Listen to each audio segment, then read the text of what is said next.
Bonjour et bienvenue sur Investir intelligemment. L'heure est-il grave? 40% des valeurs du Nasdaq ont déjà perdu 50% de leur valeur et 2/3 ont perdu plus de 20%. Assistons-nous au début du crash boursier? En attendant, voici une revue d'analyse sur les risques majeurs qui planent au-dessus des bourses mondiales. En 1914, 1939 et en 1971, le système monétaire international actuel s'est effondré dans la guerre où les troubles civils ont pris place. De nos jours, un nouvel effondrement approche rapidement. Cette menace peut être une guerre financière, une déflation ou une hyperinflation. Elle s'apparentera à un effondrement du marché et tout simplement le chaos. C'est ainsi que Jim Rickards commence son livre La mort de l'argent, qui est un titre un peu sensationnel. Celui-ci parle des derniers jours du dollar américain en tant que le pilier des monnaies pour maintenir l'ensemble du système monétaire international actuel. Alors, quel futur système monétaire pourrait prendre sa place et comment protéger votre épargne pendant la transition chaotique probable? C'est ce que je vais tenter de vous expliquer. Afin de comprendre pourquoi le système monétaire international pourrait s'effondrer, vous devez comprendre le dollar américain. Car en ce moment, le dollar américain est le pivot qui maintient tout l'ensemble, et pour comprendre le dollar, vous devez comprendre l'état réel de l'économie américaine. Et l'une des raisons pour lesquelles l'économie américaine n'a pas accéléré depuis 2008 est que cette économie a des problèmes structurels. Vous savez, avoir des problèmes structurels, c'est un peu comme avoir vos bagages attachés à votre voiture. Pendant que vous participez à une course automobile, vous n'irez pas plus vite et vous ne pourrez pas gagner tant que vous n'aurez pas abandonné certaines de ces choses. En d'autres termes, les problèmes structurels sont des choses qui doivent être résolues avant que l'économie puisse vraiment décoller. Dans le monde réel, ces problèmes structurels sont des choses comme notre système d'impôts élevés, des réglementations onéreuses pour les entreprises ainsi que des dettes excessives et une foule d'autres problèmes. Ces problèmes pourraient être résolus si nos politiciens pouvaient se réunir et discuter sainement, mais avouons-le, nous savons tous que cela n'arrivera jamais.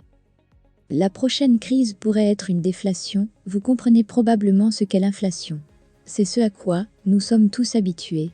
L'inflation est un monde où un litre d'essence vaut quelques euros. Et c'est déjà ce que nous sommes en train de vivre, un monde où tous les prix augmentent sauf les salaires.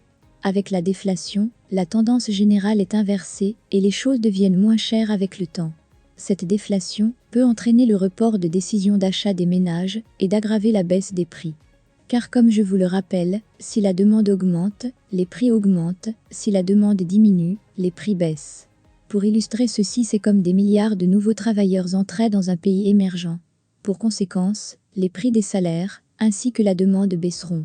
La Réserve fédérale est terrifiée à l'idée d'une grave déflation qui s'installe, donc ils ont mis les taux d'intérêt à moins de 1%, il est donc moins cher d'emprunter de l'argent comptant directement.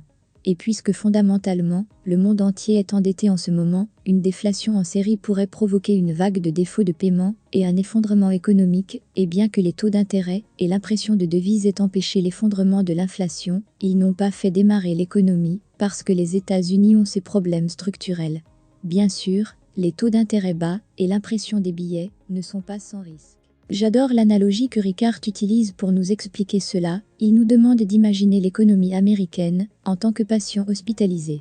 Le patient a besoin d'opérations majeures afin de continuer à vivre une vie saine. Ce qui équivaudrait à résoudre les problèmes structurels avec l'économie américaine.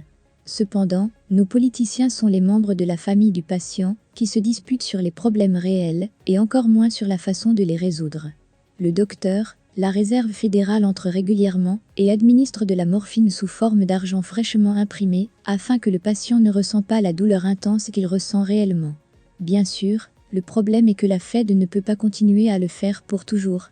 Pour finir, vous avez une perte de confiance et le système monétaire international actuel pourrait s'effondrer.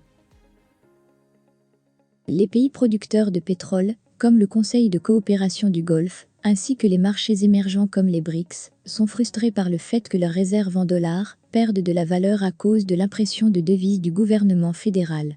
Ils cherchent des moyens de renverser la vapeur, notamment la Russie et la Chine, qui acquièrent de l'or, pour renforcer la résilience face à l'effondrement du dollar américain. Finalement, le déclencheur de l'effondrement des États-Unis est le dollar, et donc le système monétaire international actuel. Une nation rivale a décidé de mener une guerre financière contre les États-Unis, je pense notamment à l'économie chinoise, qui vacille sur le marché et qui considère la dette américaine comme insoutenable. La question la plus importante est, qu'est-ce qu'il va se passer, et comment pouvez-vous vous protéger? Le premier scénario est le problème de la dette qui est renvoyé au FMI, autrement connu sous le nom de Fonds monétaire international. Le FMI pourrait émettre sa propre forme de monnaie connue sous le nom de DTS, pour résoudre les problèmes. Le deuxième scénario serait une nouvelle version de l'étalon or. Maintenant la question est de savoir comment protéger votre économie au cours de la transition chaotique. Jim Rickards recommande d'acquérir des fonds alternatifs, comme des pièces d'art, peintures ou de l'or, et pour finir du cash. Il recommande chacun d'eux, parce qu'ils ont résisté à l'épreuve du temps et des périodes de désordre social de la guerre de 30 ans, jusqu'à la fin du Troisième Reich, mais on peut constater que l'effondrement du dollar est à venir.